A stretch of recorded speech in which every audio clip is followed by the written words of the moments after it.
আপনারা কোনো ভিডিওতে দেখবেন না আমি কাউকে মারতে বলছি।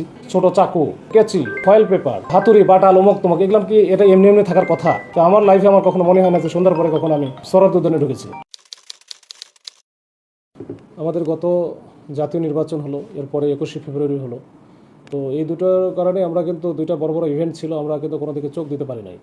এরপরে আবার রোজা শুরু হয়ে গেল। তো এই রোজা শুরু হওয়ার পরে আমরা এমনি বিভিন্ন জায়গা থেকে বিভিন্ন রকমের আউটপুট পাচ্ছিলাম, তথ্য পাচ্ছিলাম যে এই বিশেষ করে কিশোর গ্যাং বা উঠতি বয়সের ছেলেরা বিশেষ করে, এবং আরও এরা যেমন ধানমন্ডি লেক এলাকায় খুব ব্যাপক একটা বিচরণ, বিশেষ করে যে বাবা মাকে বলে আসে যে ওরা তারাবি নামাজ পড়তে যাচ্ছে, আর হয়তো আদৌ সে তারাবি নামাজ পড়তেছে না, কিন্তু ওই যে লেকের থেকে ঘুরে বেড়াচ্ছে, ওই দুষ্ট যারা ছেলেপেলে আছে ওদের সাথে মিলেমিশে হয়তো বা গাঁজা বা অন্য কোনো মাদকদ্রব্য সেবন করতেছে। তো এইটা একটা তথ্য ছিল। আমরা কিন্তু ওইখানে লেক এলাকায় ব্যাপক একটা অভিযান দিয়েছি এবং এটা কন্টিনিউ থাকবে। এর বাইরে পাশাপাশি আমরা দেখলাম যে এই সোহরাওয়ার্দী উদ্যানের কিন্তু একই অবস্থা। ইতিপূর্বে দেখেছেন যে সোহরাওয়ার্দী উদ্যানে এই আমাদের সাম্য মার্ডার হয়েছিল। এরপরে বেশ কয়েকটা ইনসিডেন্ট হয়েছে যেখানে এই মাদক সেবন করতে গিয়ে চাকু মারা, বড় গুরুতর আহত করা, প্রায়ই কিন্তু এই ধরনের ঘটনা ঘটে। এরই প্রেক্ষিতে আমরা চিন্তা করলাম যে আমরা আসলে এমনি নিয়মিত অভিযান তো ছোটোখাটো চলেই। তো গতকালকে আমরা সবাই মিলে আমাদের সকল অফিসার, ওসি, ইন্সপেক্টর বা যারা অন্যান্য যারা ছিল তাদেরকে সবাইকে নিয়ে আমরা যে পুলিশ কন্ট্রোল রুম থেকে বেশ ফোর্স নিয়ে আসছিলাম, রিজার্ভ ফোর্স 50-60 জনের মতো। তো এদের সহ আমরা কিন্তু একটা অভিযান দেওয়ার শুরু করি। তো শুরু করার পরে যে বিষয়টা হয়েছে যে কিছু অনাকাঙ্ক্ষিত ঘটনা ঘটে গেছে, আপনারা ইতিমধ্যেই দেখেছেন যে কিছু ভাইরাল হয়েছে। তো আমরা চেষ্টা করি যে পুলিশের যে নিয়মকানুন মেনে চলে কোনো কিছু করা, তারপরেও অন গ্রাউন্ডে অনেক কিছু ঘটে যায়। হয়তো অনেক কিছু আমাদের ল্যাপস থাকে, কিছু কিছু ক্ষেত্রে আমাদের হয়তো বা অজান্তে অনেক কিছু ঘটনা ঘটে যায়। তো এরকমই কিছু ঘটনা ঘটে গেছে, কিন্তু এটা আমরা তো একেবারে দেশের স্বার্থে, মানুষের স্বার্থে, ওই এলাকার স্বার্থে কিন্তু আমরা কাজ করি।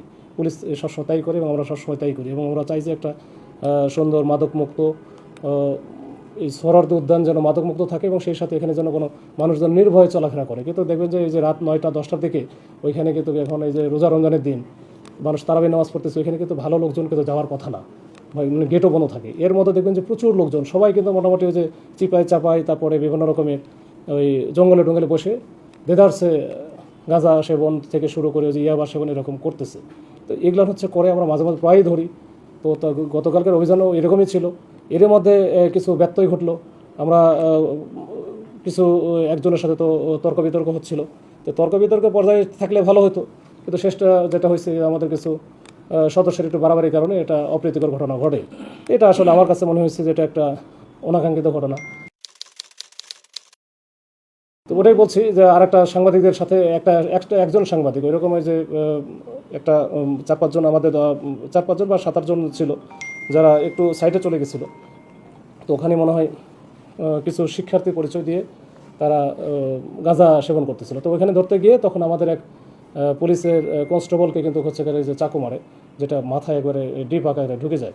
তো অল্পের জন্য চোখটা রক্ষা পায়। তো এইটা ঘটার পরে ওইখানে আশেপাশে যারা অন্যান্য পুলিশ সদস্য ছিল তারা খুব বিক্ষিপ্ত হয়ে যায় এবং কোনো কথাই শোনে না। তখন কিন্তু এলোপাথারি মারামারি করছে, কয়েকটা মারছে। এর মধ্যে কিন্তু সাংবাদিকও পড়ে গেছিলো। তো এটা ওরা বলতেছে তারা আসলে মিসআন্ডারস্ট্যান্ডিংয়ের কারণে এটা হয়েছে। তো যাই হোক, এটা বিতর্ক থাকতেই পারে। তো এই বিষয়গুলো নিয়ে আমরা একটু ফেড আপ যে আসলে আমরা ভালো উদ্দেশ্যে গেলাম, কিন্তু সেটা একটু খারাপ হয়ে গেল কিছু ব্যত্যয় ঘটার কারণে। তো এই ক্ষেত্রে যারা বাড়াবাড়ি করেছে, অতি উৎসাহী যারা ছিল পুলিশ সদস্য, তাদের ব্যাপারেও আমাদের কিছু অ্যাকশন অলরেডি আমরা নিয়েছি। 4 জনকে আইডেন্টিফাই করে তাদেরকে ক্লোজ করা হয়েছে। তাদের বিভাগীয় স্বাস্থ্যমূলক ব্যবস্থা নেওয়ার জন্য আমরা কিন্তু এটা শুরু হয়ে গেছে। এটা স্যার, আমাদের কমিশনার স্যার সহ সবাই জানে এবং স্যারেরা এটা করছে। আর অন্যান্য যে ব্যবস্থা আছে, যে এই যে যারা ভিতরে ছিল তারা হয়তো বলতেছে যে আমরা হাঁটতেছিলাম, এই হাঁটার কোনো সুযোগ নাই। এখানে তো সবাই কোনো না কোনো কাজে আছে, মানে খাওয়ার কাজে আছে এটা। তো এই বিষয়গুলো যদি কেউ হয়তো বা তার নিজস্ব যে বা তার যে পক্ষে ছাপাই হয়তো গাবে, এটা স্বাভাবিক।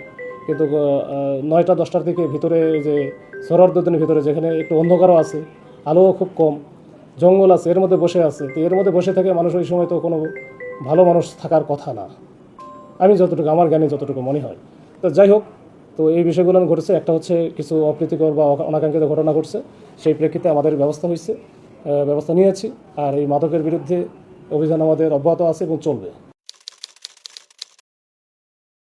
এটা আমরা যে যে এলাকায় আছি এখন, আমি যে জুরিডিকশনে আছি রমনা এলাকা, এই রমনা এলাকায় কোনো কিছু হলে তো এটা আমি বা আমার কোনো অধীনস্থ কোনো কর্মকর্তা এডিসি এসি ওসি তারাই করে। ওসিটা তো তার নিজেদের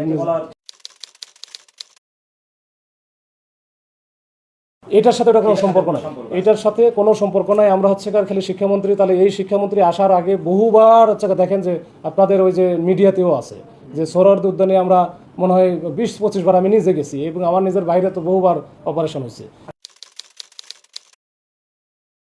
আমরা যখন মাঠে যাব, যখন আমি কেবল তল্লাশি করবো, ম্যাজিস্ট্রেট কেন লাগবে এখানে? তো আমি তল্লাশি করবো, আমার যদি সন্দেহজনক মনে হয় যে তাকে আমার সন্দেহ মনে হচ্ছে, তাকে আমি প্রপারলি তাকে বলবো যে ঠিক আছে জাস্ট হ্যান্ডস আপ।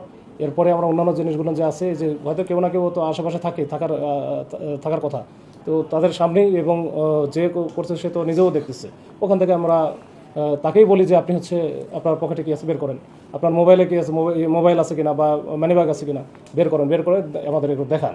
যদি আরও কিছু মনে হয়, আমরা হচ্ছে হাত দিয়ে অনেক সময় সে নিজে বের করে দেয় না, তো এগুলো হচ্ছে এটা তো তল্লাশি করে আমি যদি পাই তাহলে সেটা ব্যাপারে সেটা একটা ব্যবস্থা হবে।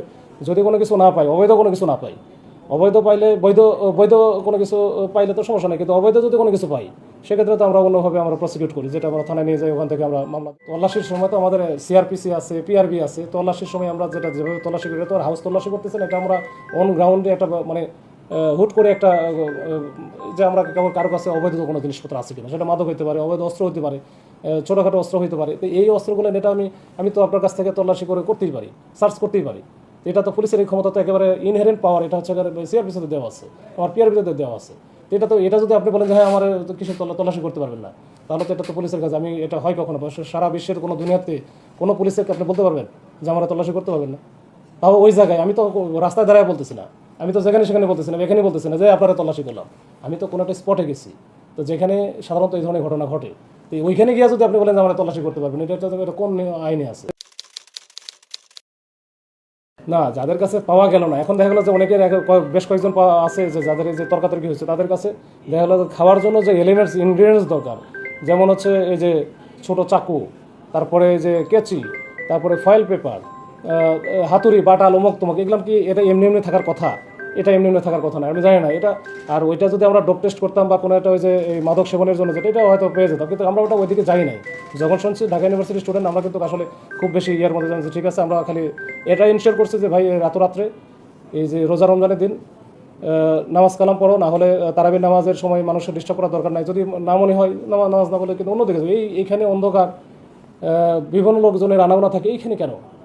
তোমরা যা পড়াশোনা করো, এলাকায় থাকো। ওই যে ঢাকা ইউনিভার্সিটির ভিতরে অনেক জায়গা আছে, খুব সুন্দর সুন্দর জায়গা আছে, মল চত্বর আছে, ওই হাকিম চত্বর আছে, বা অন্যান্য অনেক ভিসি চত্বর আছে, অনেক জায়গা আছে। আমরা তো পড়াশোনা করে আসছি, তো আমার লাইফে আমার কখনো মনে হয় না যে সন্ধ্যার পরে কখনো আমি এই সোহরাওয়ার্দী উদ্যানে ঢুকেছি। বেয়াদবির বিষয় না, আসলে এক একজন এক এক রকমভাবে রিয়্যাক্ট করে, আর যারা মাদক খায় তারা একটু অন্যভাবে রিয়্যাক্ট করে, এটা আমরা বুঝি। তো তারপরে এটা আমরা এই পরবর্তীতে যখন আমরা যাবো, তখন এই বিষয়গুলো আমার মাথায় থাকবে।